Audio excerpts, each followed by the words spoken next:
International AQA GCSE certificate, and we're looking at more inheritance. And particularly we're going to look at how we can predict patterns of inheritance.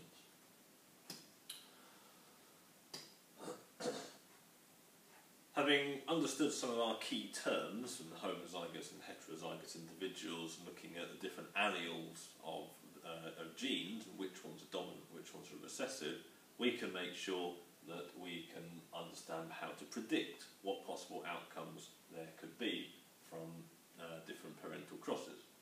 So here we're going to start with the basic homozygous parental cross, sometimes referred to as pure breeding parents.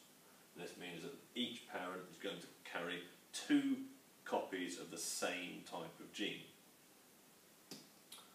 So we're crossing brown eyes with blue eyes. So we've got a brown-eyed homozygous parent and a blue-eyed homozygous parent.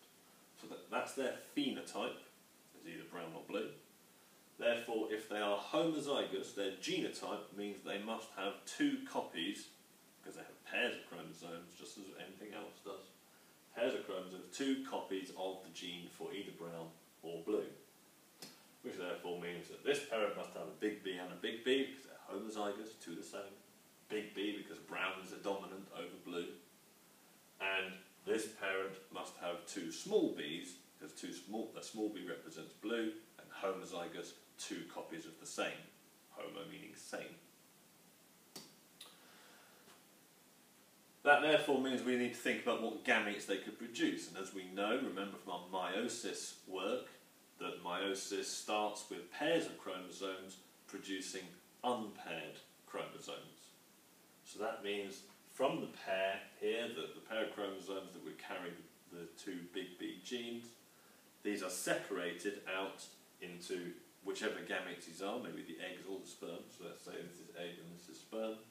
Each egg would receive 1 copy of the blue genes, because in meiosis the daughter cells are unpaired chromosomes at the end.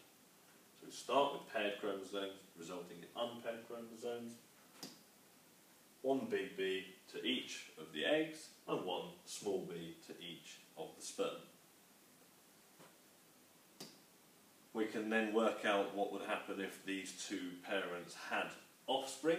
So we know that the genotypes are big B, and little b, and those are the gametes they can produce. So we put the gametes across the top of the table for one parent, and the other parents down the side of the table. Let's call it Punnett square.